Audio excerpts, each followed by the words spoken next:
เย้ជំរាបសួរបងចាហ្នឹងហើយជាតបងសូមឲ្យបងអាចជួយណែនាំឈ្មោះបងបន្តិចមែនទេបង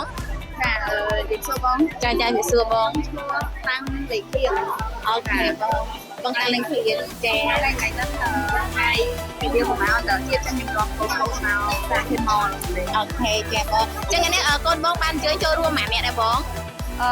កូនខ្ញុំអញ្ជើញចូលរួមមិញមាន3នាក់អូខេបងបាន3នាក់ចាចា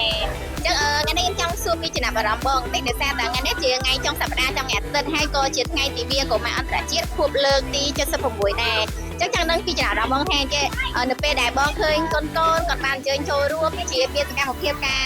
ផាត់ពណ៌អីផ្សេងចឹងណាតើបងមានអារម្មណ៍មិនដែរបងខ្ញុំមានអារម្មណ៍សប្បាយរីករាយបងព្រោះអី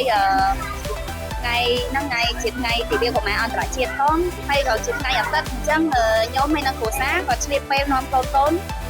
មកលេខសារ Camel ទៅក៏ឃើញមានប្រពន្ធមានកម្មវិធីអញ្ចឹងក៏នាំពួកគាត់មកផាត់ពណ៌លេខអូខេហើយអញ្ចឹងពួកគាត់បន្ទាប់ពីពួកគាត់ផាត់ពណ៌ហើយក៏មុនមានជាកាដូអនុស្សាវរីយ៍ជូនពួកគាត់ទៅនឹងពួកគាត់សប្បាយអូខេអញ្ចឹងមិនឃើញអូនសប្បាយចិត្តដែរបន្ទាប់ពីមានការផាត់ពណ៌ហើយមានកាដូឲ្យទៀតហើយនឹងឯងបងអញ្ចឹងនេះខាងក្រុមការងាររបស់ខាងក្រុមហ៊ុន DDP គឺយើងបានរៀបចំកម្មវិធីនេះឡើងដើម្បីចូលរួមជាការអបអរសាទរសម្រាប់ទិវាកុមារអន្តរជាតិលើកទី76ហើយបើសិនជា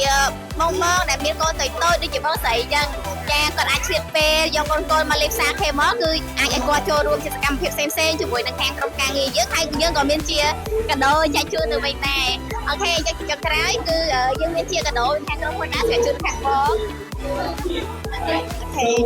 ចឹងយើងមានជាសភៅស្រាប់ជូនខាងក្រុមហ៊ុនដែរចាចឹងចុងក្រោយបងមានពាក្យពេចន៍អីដើម្បីផ្ដាំផ្ញើទៅម៉ាក់ប៉ាផ្សេងដើម្បីគាត់ចង់ឲ្យយកកូនមកចូលរួមចឹងដែរបងចាជាចុងក្រោយខ្ញុំសូមអរគុណដល់ក្រុមការងារបងទាំងអស់គ្នាដែលបានផ្ដល់កាដូជាសភៅចាអូខេបងចាចាចឹងអរគុណច្រើនបងអរគ្នាហើយអរគុណអូនសង្ឃឹមថាឆ្នាំក្រោយយើងមានឱកាសជួបគ្នាម្ដងទៀតណាអូខេបងអរគុណ